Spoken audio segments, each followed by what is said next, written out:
신자의 교도라고 하는 제목을 가지고 말씀을 나눌 때에 하느님의 크신 은혜와 깨달음과 귀한 헌신의 시간이 되기를 간절히 축복합니다.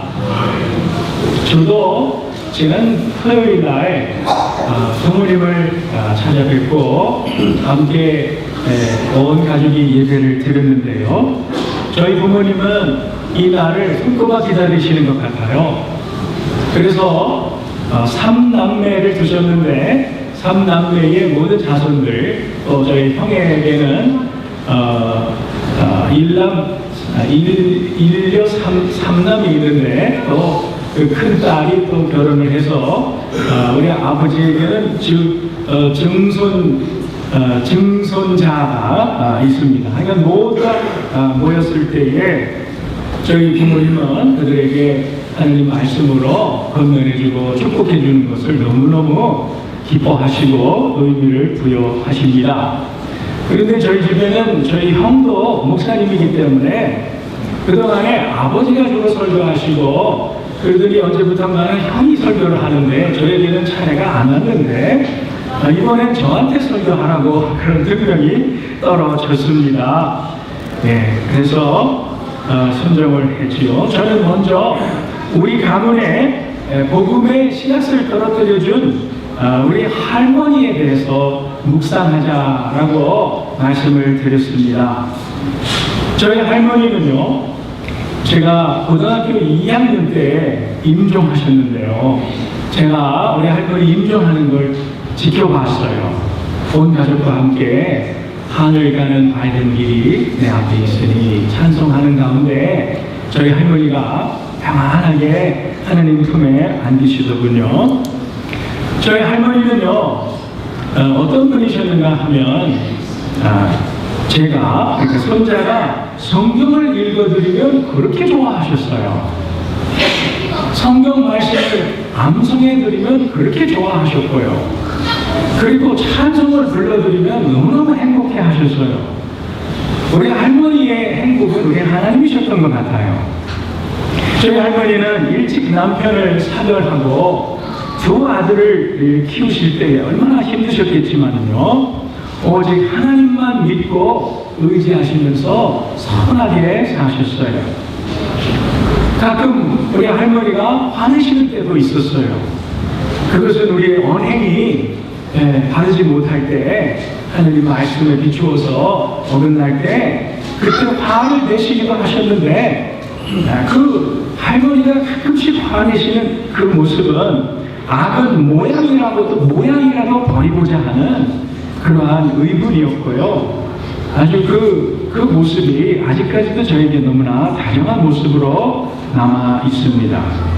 저희 가정은 하늘 할머니의 믿음과 헌신이 있었고 귀한 모범이 있었기 때문에 오늘 이렇게 모두가 하나님을 숨기는 가문이 된 것이 저는 얼마나 감사한지 모릅니다.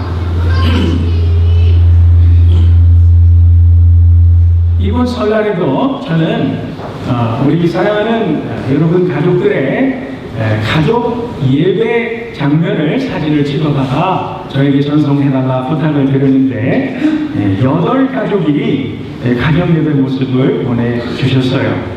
그 모습을 보면서 제 마음에 감사와 축복이 저절로 나왔습니다. 참으로 은혜롭고 아름다운 3, 4대가 함께 가정에서 예배드리는 그 모습, 참 그 모습을 보면서 저는 이 아름답고 은혜로운 모습이 어디에서 비롯되었는가, 이 가정의 첫째 복음의 씨앗이 된 사람이 누군가를 한번 생각해 보면서 축복을 했습니다. 바로 누군가 먼저 예수를 믿고 예수를 위해 살기로 결단한 한 분이 계셨기 때문에, 그의 기도와 헌신이 있었기 때문에 이러한 은혜로운 결과가 나오지 않았는가 생각을 하게 됐는데요.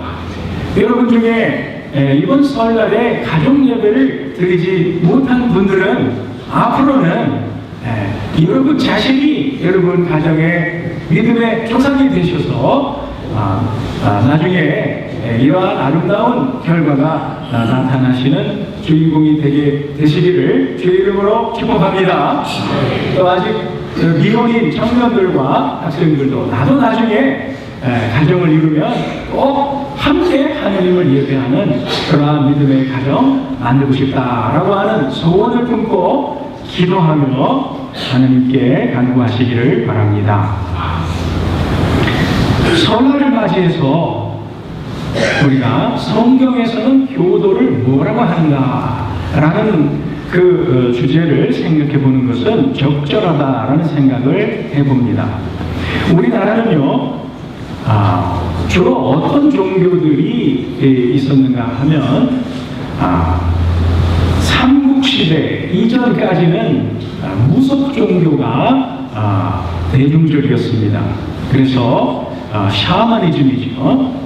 무당들을 따르고 동물이나 식물이나 천지신명을 섬기는 그러한 모습이 많이 있었고요. 그러다가 신라시대 때에 불교가 들어와서 삼국시대부터 고려 말까지는 불교가 융성한 시기였습니다.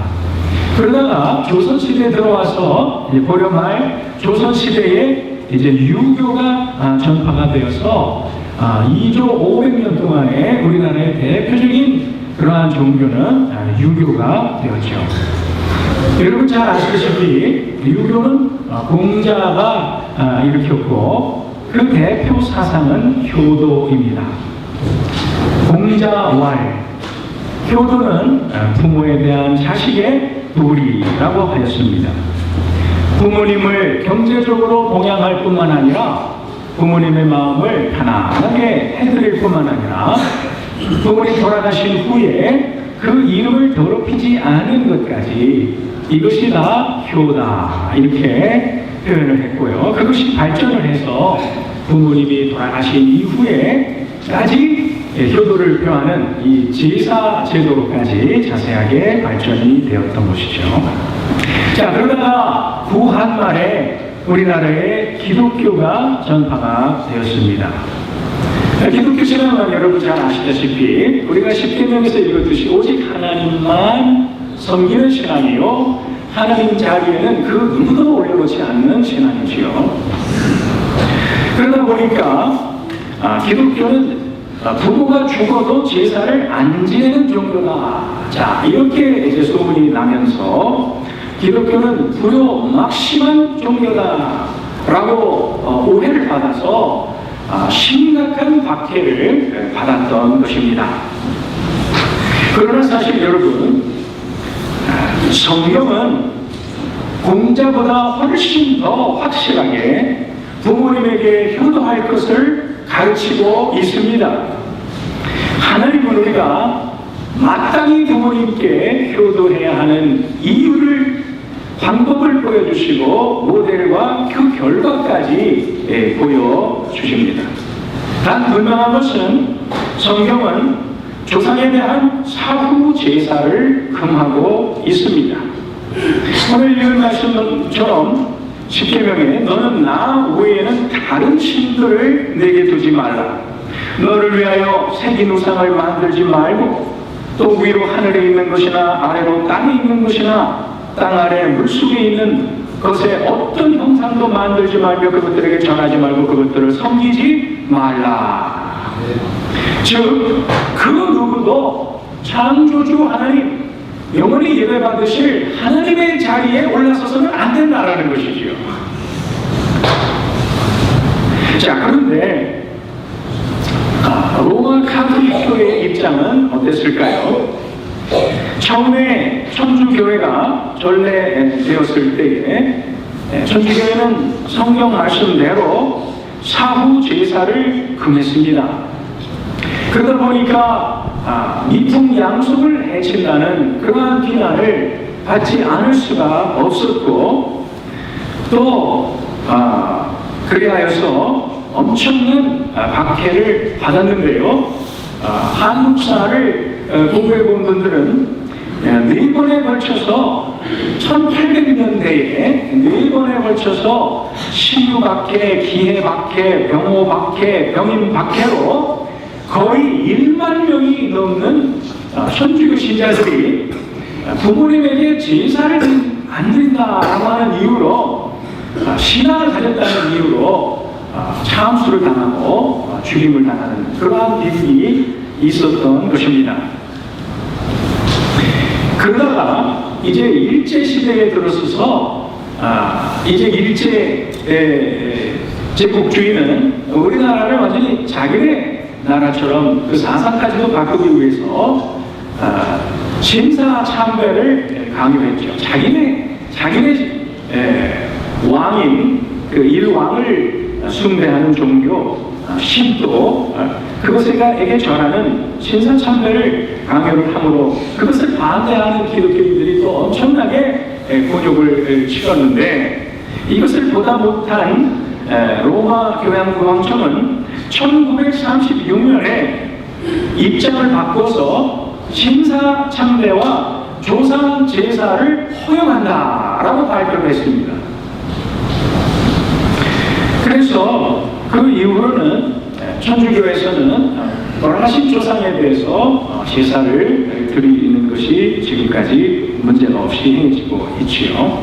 그런데 가만히 생각해보면 그러한 로마 교황청의 조치는 오직 하나님께만 경배하기 위해서 조상 제사를 목숨으로 거부하며 순교당한 수많은 사람들의 죽음을 의미 없는 죽음으로 만든 그러한 결과가 생기게 된 것이지요. 자, 우리 고덕중앙교회는 종교개혁의 정신 위에 세워졌습니다. 종교개혁의 정신이라는 것은 우리의 신앙은 계속 개혁되어야 하는데 그것은 무조건 옛날로 돌아가자는 게 아니고 즉 중세 시대로 돌아가자는 것이 아니라 최초의 기독교 초대 교회에 성경이 기록되던 당시에 그 모습으로 돌아가자라는 것이 종교개혁의 정신인 것이죠. 그래서 종교개혁 정신은 그 어떤 다른 것보다 오직 성경으로 솔라 스크립투라 그런 표현을 썼고요. 그리고 성경으로 돌아가자.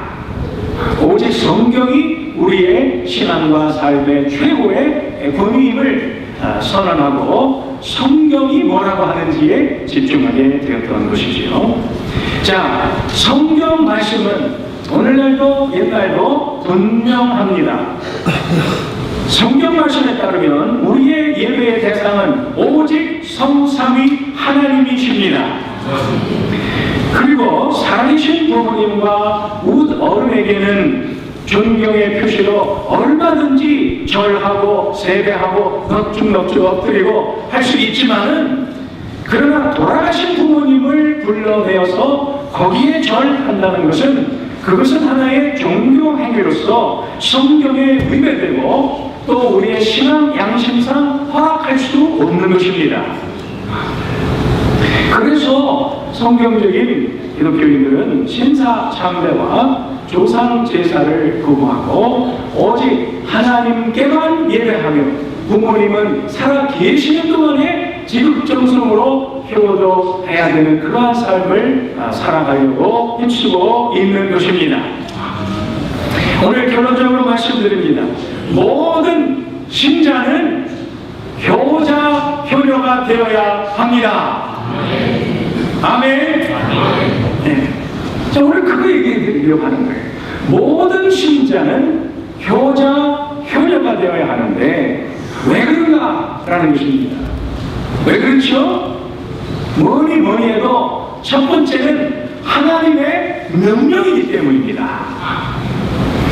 5계명에 즉 10계명의 제12절에 말씀하시기를 네 부모를 공경하라. 그리하면 너희 하나님 나 여호와가 네게 준 땅에서 네 생명이 길리라 말씀하셨어요. 여러분 10계명은요 4계명까지는 하나님에 대한 계명이에요. 네? 하나님에 대한 계명. 그리고 인간관계에 대한 계명은 몇 계명부터예요? 5계명부터인데 그 인간관계에 대한 첫 계명인 5계명이 뭐라고 말씀해요? 내 부모를 공경하라. 그것은 무엇을 암시합니까? 하나님께서 왜 부모에 대한 효도를 인간 모든 관계 중에서 최우선으로 두고 부모님을 공경하라고 하셨을까요?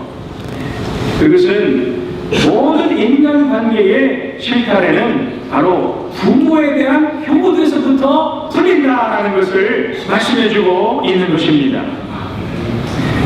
인간으로서 부모에게 효도하는 것은 분명히 드러난 하나님의 뜻입니다. 하나님, 내가 부모를 공경하는 게 하나님 뜻일까요? 알려주세요. 기도해봤자 소용없습니다. 명백하게 이미 하나님의 뜻은 드러나 있는 것이죠. 그래서 불순종은 죄요, 죄에는 결과가 따르는 것입니다. 하나님의 명백한 명령에 불순종한다고 하는 것은 내가 하나님 나라 백성이 아니라는 것을 보여주는 것이지요. 자, 그래서 부모에게 효도하라는 것은 첫째로 하나님의 명령이라는 것을 꼭 기억해야 될 것입니다. 두 번째로 왜 우리는 효자가 되어야 하는가? 그것은 부모를 공경하는 것이 약속이 있는 첫 계명이기 때문입니다.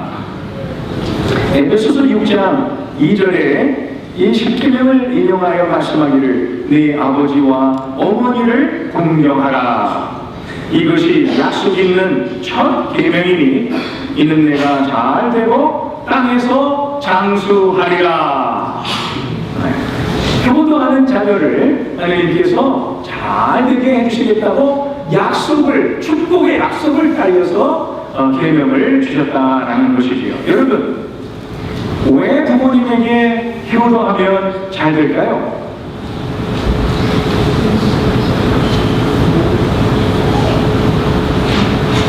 하나님이 그렇다고 하시니까 잘 되는 것이고, 이치적으로 생각해도 그렇습니다. 이 세상에서 나를 가장 사랑해 주시고, 나를 가장 우애해 주시고, 나를 위해 헌신해 주시고, 나를 위해 눈물로 기도해 주시는 분이 누구예요? 부모님이기 때문입니다. 부모님이 그 사랑을 가지고 그 인생을 통해서 시행착오를 거쳐서 얻은 그 지혜와 통찰력을 가지고 그 사랑으로 자녀에게 해주시는 말씀을 잘 들으면 자녀는 지혜를 얻게 되고 또 좋은 선택들을 계속 할 수 있게 되는 것입니다. 그리스 격언에 이런 말이 있어요. 집안에 노인이 없거든 빌려오라.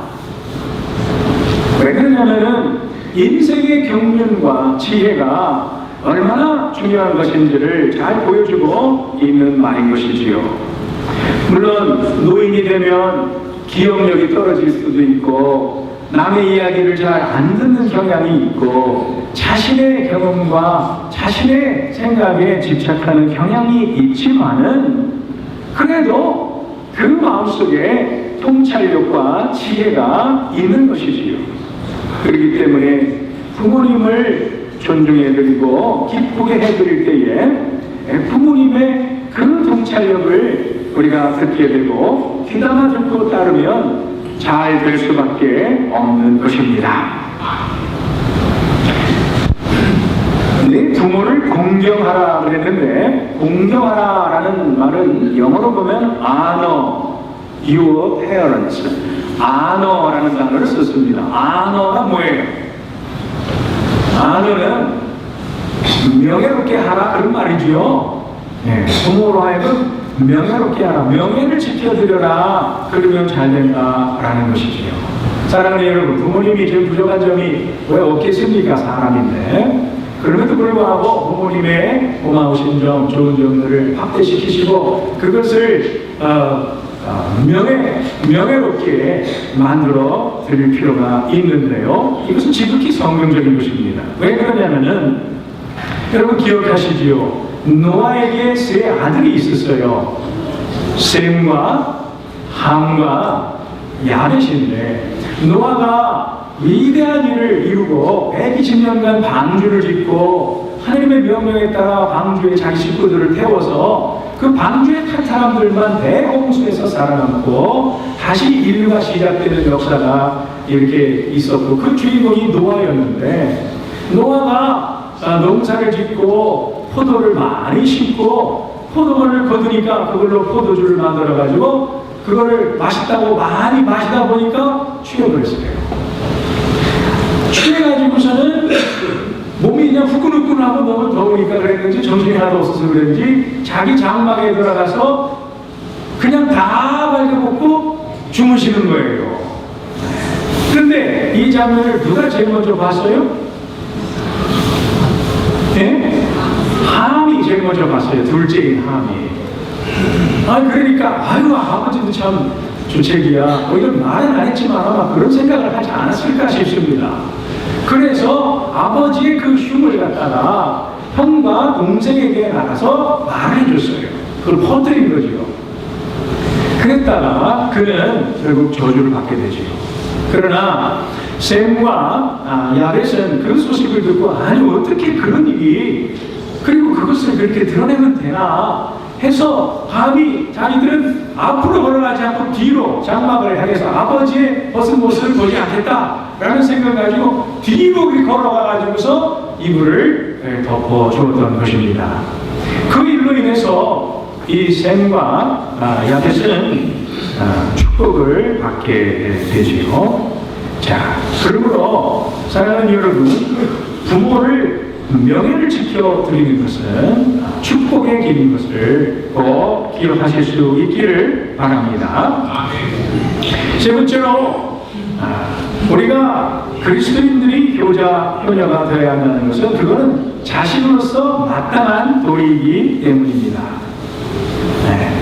여러분 고려장 이야기 아시지요? 고려시대에 연로하신 부모님을 지게에 싣고서는 산속히 깊은 곳에 갔다가 내버리고 다시 돌아오지 못하게 너무 깊은 숲속에다가 버리는 습관이 있었다는 거예요. 그래서 한 번은 어느 이름 있는 집안 사람이 참 그 풍습에 따라 그 어머니를 지게에 짊어지고 산속 깊은 곳으로 가는데 어머니가 뭘 했다고 그래요? 나뭇가지를 꺾어가지고 이렇게 자꾸 이렇게 나뭇가지를 꺾어버리더라 이거예요. 그래서 한참 들어간 뒤에 이제 어머니를 두고 오려고 그러는데 어머니한테 물어봤다는 거죠. 어머니 왜 나뭇가지를 이렇게 꺾어놨습니까? 우리가 돌아갈 때 산속에서 길을 잃으면 안 되지 않니? 그 말을 듣고 이 아들은 거기서 너무 울면서 이 어머니를 내가 여기다 두고 갈 수 없다 해서 다시 모시고 와서 집에서 돌아가실 때까지 효도했다는 그런 이야기가 있습니다. 참으로 부모의 마음을 누가 알 수 있겠습니까? 철을 들을 때까지는 죽었다 깨라도 부모님의 그 자식을 향한 마음을 알 수가 없는 것이요. 또 철이 좀 들었다 할지라도 자기 자식이 있다 할지라도 그리고 늙으신 그 연로하신 그 부모님의 그 마음은 또 알 수가 없는 것이지요. 그렇기 때문에 우리는 부모님을 함부로 내 기준으로 판단하지 말고 늙으신 부모님을 긍휼히 여길 수 있기를 바랍니다. 우리 교회 보면은 참 연로하신 부모님들을 오래도록 이렇게 지극정성으로 섬기는 너무나 귀한 가정들이 있는 것을 통해서 저는 너무나 감사하고 존경스럽고 그렇습니다. 그리고 여러분, 부모에 대한 효도는요, 또 내 자녀가 보고 있어요. 그래서 부모 살아 생전에 내가 만약에 두려워했다면은 나는 내 자식에게 효도 받을 기대를 하지 말라는 얘기가 있어요. 내가 이미 다 내 자식에게 보여줬기 때문에 그렇기 때문에 부모님 살아 계시는 동안에 내가 부모님에게 어떻게 하는지는 우리 자식들이 다 보고 또 그대로 받을 가능성이 많다라는 것을 우리가 기억해야 될 것입니다. 사랑하는 여러분, 우리 신자는 모두가 효자, 효녀가 되어야 한다는 것을 확실히 깨달으시겠습니까? 아멘. 아멘. 그렇다면 어떻게 우리는 효도를 해야 될 것인가? 어떻게 효도를 해야 될 것인가 생각해 보니까 네, 첫째로 따라합시다. 몸 관리를 잘하자. 네, 그것이 효도가 되겠더라고요. 네. 효경에 보면은 유명한 말이 있죠. 신체 발부, 수지, 부모, 불훼손 즉 불효, 그런 말이 있어요. 우리 모든 신체에는 부모님으로부터 받은 것이니 그것을 훼손하게 되면 그게 불효다라는 뜻인데요. 우리가 음주를 통해서 우리 간을 상하게 하고 우리 흡연을 통해서 참 폐와 다른 장기들을 상하게 하고 또 폭력이나 자해나 이런 모든 것들로 우리 몸을 상하게 하는 것은 부모에게 큰 불효라는 것인데요. 이것은 성경 말씀과 그대로 상통하는 것입니다. 왜 그러냐면 모든 진리는 성경적인 것입니다. 따라합시다. 모든 진리는 성경적이다. 진리는 모든 시대에 모든 상황에 적용되는 흔들림 없는 원칙이거든요. 네, 그렇기 때문에 모든 성경의 진리는 모든 세상의 진리와 같은 것입니다. 고린도전서 6장 19절에 너희 몸은 너희가 하나님으로부터 받은 바 너희 가운데 계신 성령의 전인 줄 알지 못하느냐. 너희는 너희 것이 아니라 값으로 산 것이 되었으니 너희 몸으로 하나님께 영광을 돌리라. 아멘. 자, 신자의 몸은 하나님으로부터 받은 것이요 하나님이 거하시는 성전이기 때문에 우리가 이 몸에다가 담배를 자꾸 피게 되면 속에서 하나님이 콜록콜록 하시단 말이에요. 굉장히 힘들어 하신단 말입니다. 우리 몸은 더군다나 내 것이 아니요 예수의 그 보혈 값으로 하나님이 사신 하나님의 몸입니다. 그렇기 때문에 우리는 우리의 몸을 가지고 죄를 짓는 일에 쓸 것이 아니라 의의 병기로 하나님께 드려서 하나님을 영화롭게 하는 일에 우리의 몸을 사용해야 되기 때문에 그것이 하나님께 효도요 부모님께 효도인 것이죠. 그래서 여러분 건강을 잘 지키시고 몸 관리를 잘 하시는 여러분 되기를 축복합니다. 두 번째로는 어떻게 우리가 부모님께 효도해야 될까? 뭐니 해도 순종하는 것입니다. 그런데 주 안에서 순종하는 것입니다. 예수님이 완벽한 모범을 보여주셨어요. 예수님의 공생애는 철저하게 우리 하나님 아버지께 순종하는 헌신의 삶이었습니다. 요한복음 8장 29절에 나를 보내시니가 나와 함께 하시도다. 내가 항상 그가 기뻐하시는 일을 행함으로 그가 나를 홀로 두지 아니하셨느니라. 아멘. 예수님이 철저하게 순종하는 모범을 보여주셨고요. 성경에 보면은요, 감동되는 또 장면 하나가 이거예요. 요셉이 애굽에서 말년에 죽기 전에 유언을 하는데 뭐라 그럽니까? 하느님께서 너희를 돌보아 주셔서 이 땅에서 나가게 하실 날이 반드시 오실 텐데 그때에 너희는 나의 해골을 메고 여기서 나가라.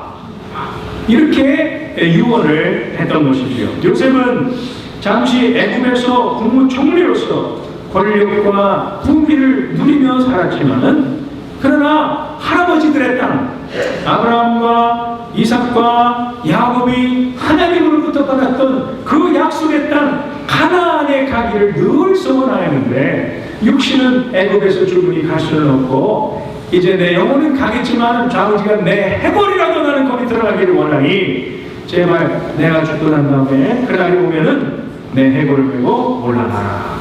그래서 약 400년이 흘러서 누가 일어났어요? 모세가 일어났죠. 모세는 하나님의 은혜로 이스라엘을 출애굽시킬 때에 요셉의 그 유고를 메고 갔고 그리고 여호수아에게 전달해 주었고 여호수아서 맨 마지막 장에 이 요셉의 이 유고를 그 가나안 땅에 장사하는 그런 내용을 우리가 볼 수가 있습니다. 사랑하는 여러분, 부모님의 유지를 꼭 받으실 수 있는 여러분이 되시기를 축복합니다. 그런데 순종하지 말아야 할 부모님의 유언도 있어요.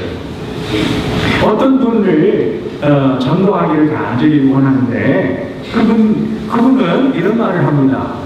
어머니가 돌아가시면서 유언하기를 절대로 교회 가지 말라 하셨다는 거예요. 그래가지고 교회 가면 좋고 예수 믿으면 좋은데 그 모든 것을 불구하고 어머니 유언이 걸려가지고 교회를 못 간다라는 것이죠. 사랑하는 여러분, 이건 부모님이 몰라서 하신 말씀입니다. 게다가 무서운 저주를 일으키는 말이기 때문에 순종하면 안 되는 것입니다. 그래서 성경은 말하기를 자녀들아 무조건 부모에게 순종하라가 아니라 어디서 순종하라? 주 안에서 순종하라 라는 말은 부모님보다 주 하나님이 더 높으시다는 뜻입니다. 부모님보다 주 하나님이 더 크신 아버지 하나님이시라는 것입니다. 그래서 하나님의 뜻에 따라 부모님을 순종해야 되는데요. 하나님께서 우리 각자에게 주신 양심의 자유가 있는 것입니다. 부모님이든 누구든 하나님의 말씀에 어긋나는 명령이나 요구를 할 때에는 그것을 거부할 자유가 있는 것입니다.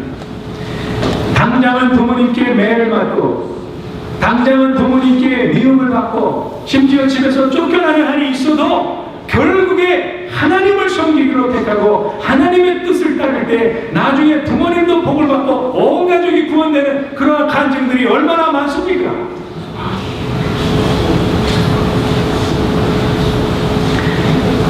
세 번째로 우리가 부모님께 효도하는 길은 부모님을 공경해 드리는 것이지요. 명예롭게 해드리는 것입니다. 잠언 30장 17절 말씀에 보면 아비를 조롱하며 어미 순종하기를 싫어하는 자의 눈은 골짜기에 까마귀에게 쪼이고 독수리 새끼에게 먹히리라.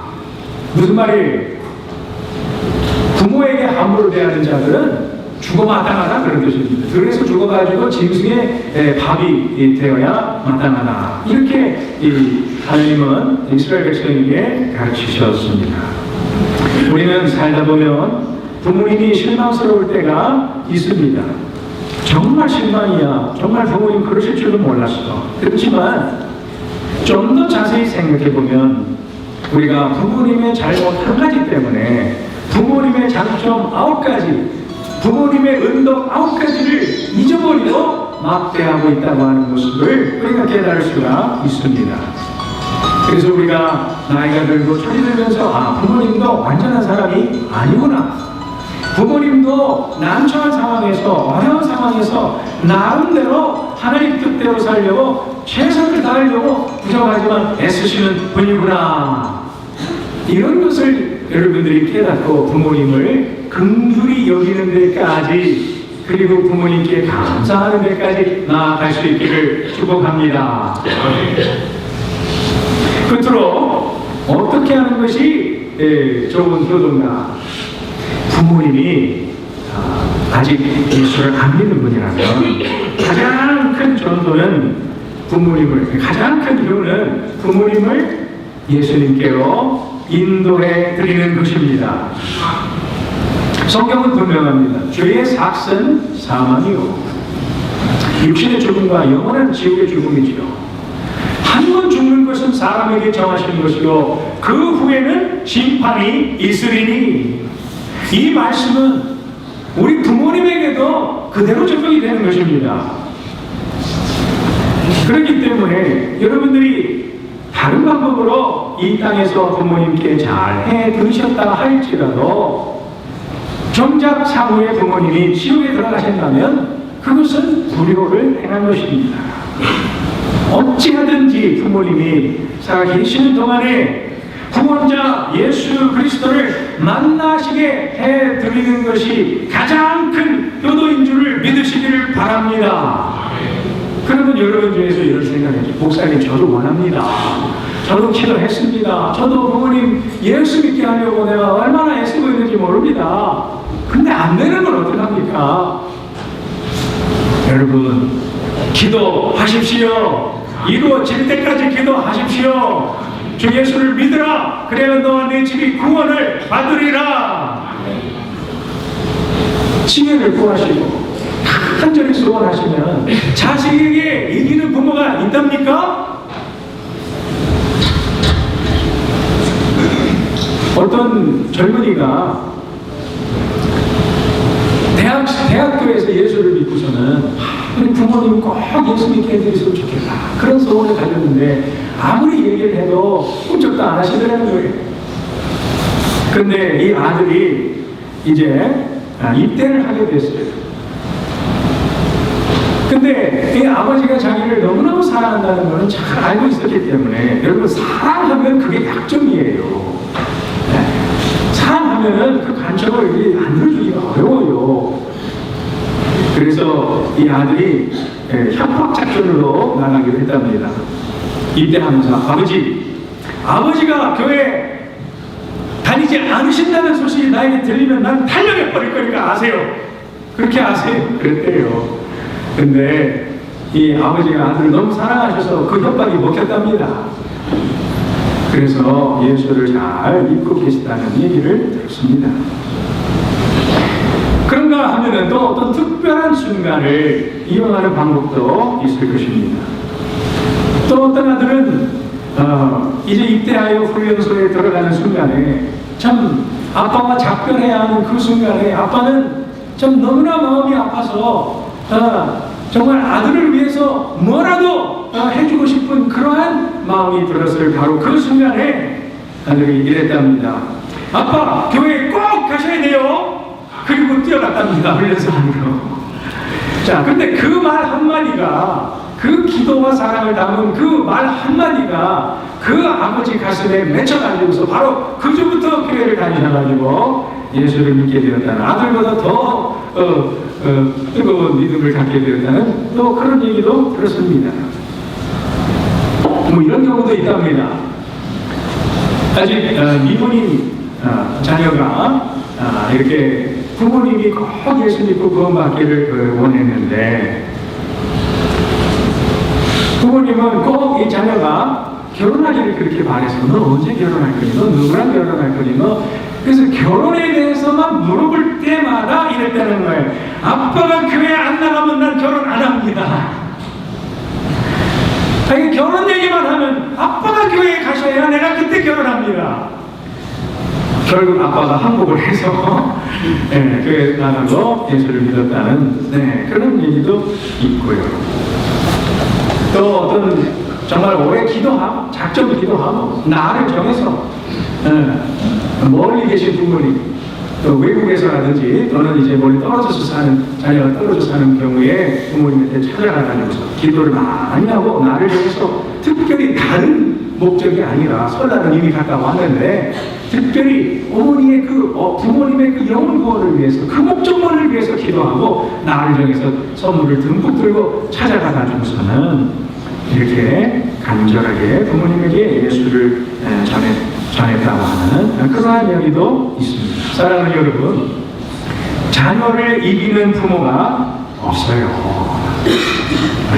내가 내 아들에게도 말하지만 자녀를 이기는 부모 없어요. 참고하세요. 끝까지 땡깡 놓고 끝까지 하겠다고 하면 부모는 다 허락을 하게 됩니다. 그게 나쁜 것이 아니라면. 부모는 기본적으로 자녀를 사랑하기 때문에 자녀의 간청을 거절하면 자녀가 속상해하기 때문에, 자녀가 속상하면 부모가 마음이 아프니까 결국 그의 간청을 들어주는 것입니다. 이렇게 참 자녀를 사랑하는 부모님에게 줄 수 있는 최고의 선물은 예수 그리스도 안에 있는 영생의 선물인 줄로 믿습니다. 사랑하는 여러분, 이러한 여러 가지 방법으로 신자가 우리 부모님들에게 효도하는 것은 하나님의 분명한 뜻이요, 우리의 신앙생활이 진짜인지 가짜인지를 이렇게 판단하는 기준도 되는 것이죠. 요한일서 4장 20절에 누구든지 하나님을 사랑하노라 하고 그 형제를 미워하면 이는 거짓말하는 자니 보는 바 그 형제를 사랑하지 아니하는 자가 보지 못하는가 하나님을 사랑할 수 없느니라. 아멘. 형제를 사랑하지 않아도 그의 신앙이 거짓이라면 부모님께 효도하지 않는 자가 그의 신앙이 어찌 거짓이 아니라 할 수가 있겠습니까? 사랑하는 여러분, 누가 뭐래도 우리는 가장 부모님께 효도하라고 하는 이 세상의 모든 윤리보다 더 높고 더 숭고한 이 부모에 대한 효도를 명령하는 이 하나님의 말씀을 받은 하나님의 백성으로서 이 설 명절을 계기로 해서 이제 다시 이 땅에서 만날 날이 얼마 남은지 모르는 우리 부모님에 대한 그 효심을 새롭게 하는 그러한 축복의 계기가 되기를 주의 이름으로 축복합니다. 아멘. 우리 다같이 찬송 부르고 기도하시겠습니다. 304장